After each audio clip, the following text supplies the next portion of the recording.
আসন্ন ত্রয়োদশ জাতীয় সংসদ নির্বাচনে ঢাকা ৮ আসনের প্রার্থী ছিলেন দুর্বৃত্তের গুলিতে নিহত হওয়া শরীফ ওসমান হাদী।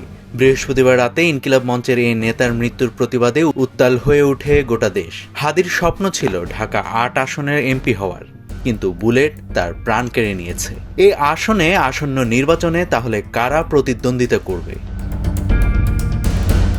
যেই ঢাকা ৮ আসনে নির্বাচন করার কথা ছিল হাদীর, সে আসনেরই বিজয়নগর এলাকাতে গুলিবিদ্ধ হন হাদী। জনসাধারণের মনে এখন একটাই প্রশ্ন, ত্রয়োদশ জাতীয় নির্বাচনে কারা লড়াই করবেন ঢাকা ৮ আসন থেকে? হাদীর মৃত্যুতে এই আসনের নির্বাচনী প্রতিদ্বন্দ্বিতা এখন ত্রিমুখী লড়াইয়ে রূপ নিয়েছে। বিএনপির মির্জা আব্বাস, জামায়াতের ডক্টর হেলাল উদ্দিন এবং স্বতন্ত্র প্রার্থী বিতর্কিত মেঘলা আলমের মাঝে লড়াই হবে।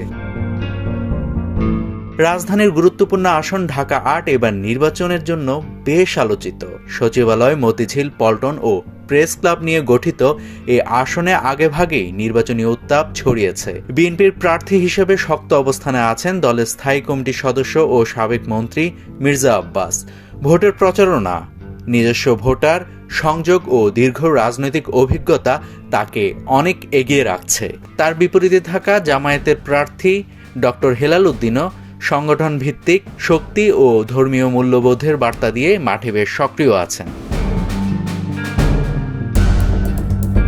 তবে এই আসনে লড়াইয়ে নামতে যাচ্ছেন বিতর্কিত মডেল মেঘনা আলম। তার বিপক্ষে এর আগে পুলিশের অভিযোগ ছিল তিনি ও তার সহযোগীরা বিভিন্ন দেশের রাষ্ট্রদূত ও ধনাঢ্য ব্যক্তিদের সঙ্গে ঘনিষ্ঠতা গড়ে তুলে গোপনে ছবি, ভিডিও ধারণ করে ব্ল্যাকমেলের মাধ্যমে অর্থ আদায় করতেন। চক্রটির সর্বশেষ টার্গেট ছিলেন সৌদি আরবের সদ্য বিদায়ী রাষ্ট্রদূত ইসা বিন ইউসুফ।